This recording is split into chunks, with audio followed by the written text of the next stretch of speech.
हसिया नदी का सौंदर्य स्थल कर्मघूंघा धाम प्राकृतिक सौंदर्य से परिपूर्ण एमसीबी जिले का मुख्यालय मनिंद्रगढ़ के पूर्व दिशा में नदी हसदो गंगा तट का पावन जल हिलोरी देता है।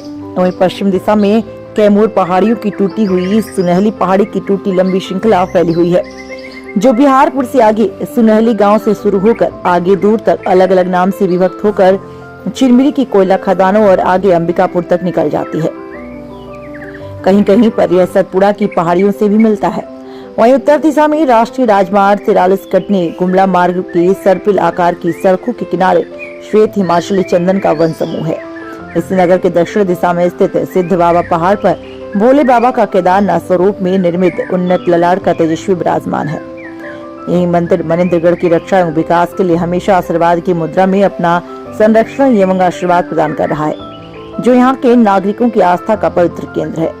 मनिंद्रगढ़ के विद्वान ज्योतिषी एवं विचारक स्वर्गीय संत शरण त्रिपाठी जी, जिन्हें हम शास्त्री जी के नाम से जानते हैं, महेंद्रगढ़ के विकास की चर्चा में हमेशा यही कहा करते थे कि अब मनिंद्रगढ़ सिंह राष्ट्र का शहर है और सिंह प्रवृत्त होने के कारण यह कभी घास नहीं खाएगा, अर्थात झुक कर नहीं रहेगा, लेकिन अपनी शौर्य और ताकत के बल पर जब विकसित होगा तब कई शहरों को पीछे छोड़ देगा। आज बदलती हुई परिस्थितियों में उनकी वाणी अक्षरशः सत्य साबित हो रही है। मनिंद्रगढ़ मुख्यालय के आसपास के जंगलों, पहाड़ों और नदियों के सौंदर्य की चर्चा में हसदो नदी के जलप्रपात, इसके उद्गम और बहाव के तट पर फैली चंदन वन के सौंदर्य की चर्चा जग जाहिर है।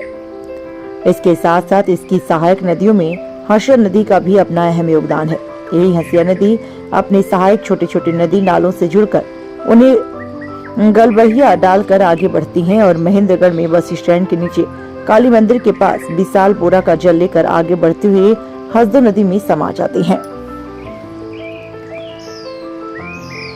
आइए दिखाते हैं इस पूरी खबर को विस्तार से। वहीं आपको ये भी बताते चलें कि यहाँ पर मेला स्थल के लोग यहाँ पर आसपास के एक दूसरे से लोग मिलने आते हैं, दूसरे गांव से रिश्तेदारों से मुलाकात हो जाती है।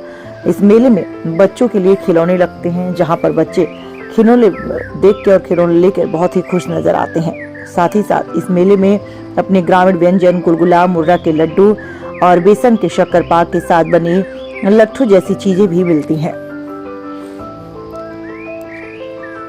वहीं मेले का आकर्षण इन सब चीजों से और बढ़ जाता है, जो शहरी और महानगरी जीवन को नया ग्रामीण परिवेश उपलब्ध कराती है, जो हमें शांति और सुकून का एहसास कराती है। यहाँ बरसात के मौसम में चारों तरफ घिरी पहाड़ियों से गिरती जलधारा पुणे और मुंबई के बीच खंडाला एवं उससे जुड़े हुए पर्यटन स्थलों की छटा बिखेरती है। पर्यटन के शौकीन श्रद्धालुओं की बढ़ती संख्या और प्रकृति को आध्यात्मिक आस्था से जोड़ने के प्रयास से नया एक भोले शंकर के मंदिर की स्थापना के विचार को बल दिया और शिवलिंग की स्थापना की।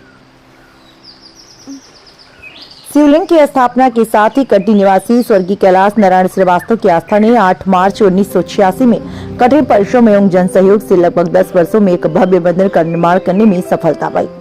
इन पहाड़ियों की ढलान को समतल कर बनाए गए सड़क व दूसरी ओर बहती हसिया नदी के जल का बहाव यहाँ तक पहुँचने में विपरीत परिस्थितियों का एहसास कराते हैं, किंतु वर्तमान सड़क निर्माण जो साली गाँव के नीचे 1 किलोमीटर उतरने पर हुए ढलान में जाने पर आए कर्मघूंघा धाम तक पहुँच जाते हैं।